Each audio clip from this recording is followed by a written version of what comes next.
नमस्कार, मैं हूं अंकुर और आप देख रहे हैं सत्यहिंदी.com। सत्य हिंदी की खबरें शुरू करें उससे पहले आपको ये बता दें, जैसा कि आपको पता भी होगा कि सत्य हिंदी का ऐप आ चुका है और उसको डाउनलोड करने के लिए आपको इस वीडियो के डिस्क्रिप्शन में जाना होगा। इस ऐप को आप गूगल प्ले स्टोर से भी डाउनलोड कर सकते हैं। और अब नजर डाल लेते हैं अब तक की सुर्खियों पर। कलकत्ता हाईकोर्ट की 5 न्यायाधीशों की पीठ ने शुक्रवार को नारद मामले में पश्चिम बंगाल के 2 मंत्रियों सहित तृणमूल के 3 नेता और शोभन चट्टोपाध्याय को अंतरिम जमानत दे दी है। हालांकि कोर्ट ने कहा है कि इनको दी गई शर्तों के साथ अंतरिम जमानत केवल तब तक वैध है जब तक कि पीठ इस मामले में अंतिम आदेश नहीं दे देती। अदालत ने 2-2 लाख रुपए के 2 बॉन्ड भरने पर अंतरिम जमानत दी। कांग्रेस नेता राहुल गांधी ने प्रेस कॉन्फ्रेंस के दौरान कोरोना महामारी को लेकर प्रधानमंत्री को घेरा है। उन्होंने कहा कि पीएम मोदी वायरस के नेचर को ही नहीं समझ पाए, वो वायरस के लिए जगह बना रहे हैं। वो गलतियों का ठीकरा मुख्यमंत्रियों पर फोड़ रहे हैं, लेकिन कोरोना को ऐसे नहीं हराया जा सकता है। प्रधानमंत्री को इससे लड़ने के लिए मुख्यमंत्रियों के साथ आना होगा, आरोप लगाने से काम नहीं होगा। राहुल ने कहा कि अगर प्रधानमंत्री कोरोना को समझते तो बंगाल में जाकर बिना मास्क लगाए लाखों लोगों की रैली नहीं करते। राहुल गांधी ने प्रेस कॉन्फ्रेंस के दौरान कहा कि हम ये नहीं कह सकते कि हम टीकाकरण नहीं कर पाएंगे, हमको टीकाकरण करना ही होगा, नहीं करना आत्महत्या करने जैसा होगा। राहुल ने कहा कि ये अब लीडर बनने का वक्त है, अब ये कहो कि मैं कहीं से भी लाऊं टीका लेकर आऊंगा। राहुल ने कहा कि पीएम के पास कोई रणनीति ही नहीं है। राजस्थान के अलवर में बाबा रामदेव की कंपनी पतंजलि के तेल में मिलावट की शिकायत के बाद सिंघानिया ऑयल फैक्ट्री को सील कर दिया गया। जिला कलेक्टर के नेतृत्व में हुई इस कार्रवाई की वीडियोग्राफी भी करवाई गई। राजस्थान के अलवर जिले के खैरथल में बाबा रामदेव की पतंजलि ब्रांड के नाम से सरसों के तेल की पैकिंग और मिलावट किए जाने की सूचना के बाद प्रशासन ने ये कार्रवाई की। प्रशासन का कहना है कि फिलहाल इस मामले की जांच की जा रही है। शिकायत मिली थी कि रामदेव की कंपनी अपने स्टिकर्स लगाकर इस तेल को बाजार में बेच रही है, जिसके बाद तेल के सैंपल्स लिए गए हैं और रिपोर्ट आने पर आगे की कार्रवाई होगी। एलोपैथिक पद्धति के खिलाफ बयान देकर डॉक्टर्स के निशाने पर आ गए योग गुरु बाबा रामदेव के समर्थन में बीजेपी की सरकार व नेता उतरने लगे हैं। हरियाणा की खट्टर सरकार ने कोरोना के मरीजों को रामदेव की 1 लाख किट बांटने का ऐलान किया, तो यूपी के बलिया से बीजेपी विधायक सुरेंद्र सिंह ने भ्रष्ट एलोपैथिक डॉक्टर्स को राक्षस कहा।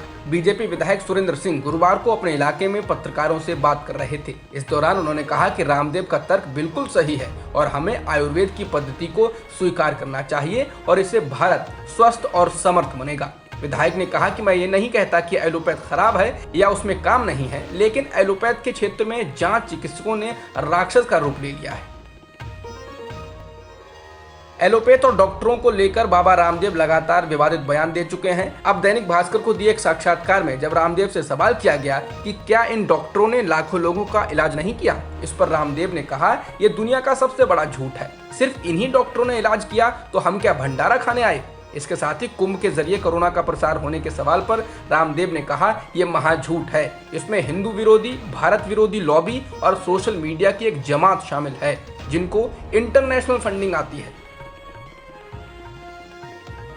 उत्तर प्रदेश की पूर्व मुख्यमंत्री मायावती को लेकर अभिनेता रणदीप हुड्डा की एक टिप्पणी के बाद संयुक्त राष्ट्र सचिवालय ने कहा है वो हुड्डा को जंगली जानवरों की प्रवासी प्रजातियों के संरक्षण सम्मेलन के एम्बेसडर के पद से हटा रहे हैं, जिसे कई लोगों ने जातिवादी और सेक्सिस्ट कहा था। वह 2012 में मीडिया हाउस इंडिया टुडे द्वारा आयोजित एक कार्यक्रम में बोल रहे थे। लक्षद्वीप के प्रशासक प्रफुल्ल पटेल के नए प्रस्तावों का बचाव करते हुए लक्षद्वीप के डीएम एस एस्कर अली ने कहा है, ऐसे कदम लक्षद्वीप के भविष्य की आधारशिला रख रहे हैं और अगले 2 दशक में इसे मालदीव जैसा बनाया जाएगा।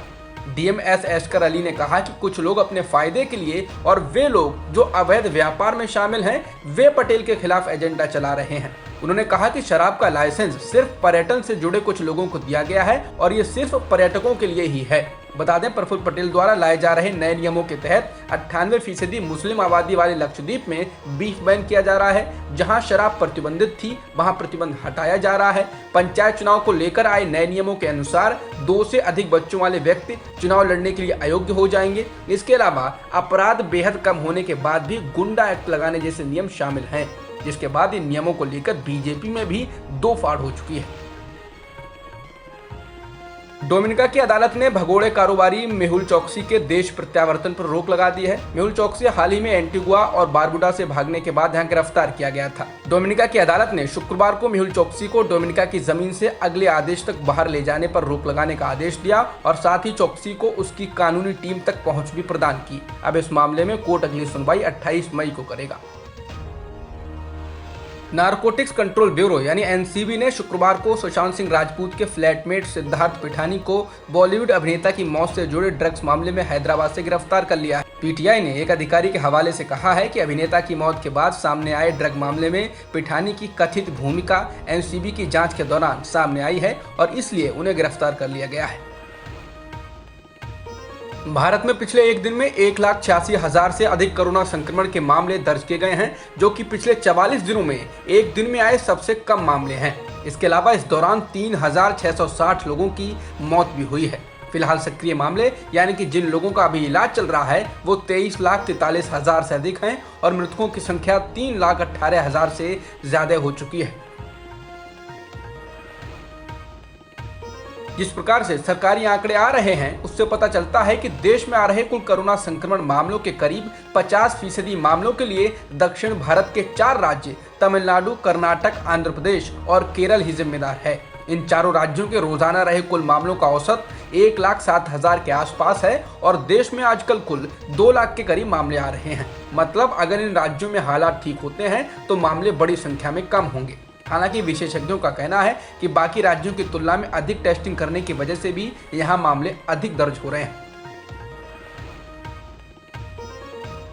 भारत को जुलाई की शुरुआत में फाइजर की वैक्सीन मिल सकती है। देश के कोविड-19 टास्क फोर्स के प्रमुख ने गुरुवार को कहा कि फाइजर ने संकेत दिया है कि वह भारत को संभवतः जुलाई की शुरुआत में वैक्सीन के कुछ टीके दे सकती है। कहा जा रहा है कि भारत सरकार ने अब फाइजर को कानूनी संरक्षण जैसे कई नियमों में छूट देने की कंपनी की मांग पर सकारात्मक रुख दिखाया है। अब तक की खबरों में इतना ही। बाकी खबरों के लिए बने रहिए सत्यहिंदी.com के साथ। सत्य हिंदी का ऐप डाउनलोड करें गूगल प्ले स्टोर पर।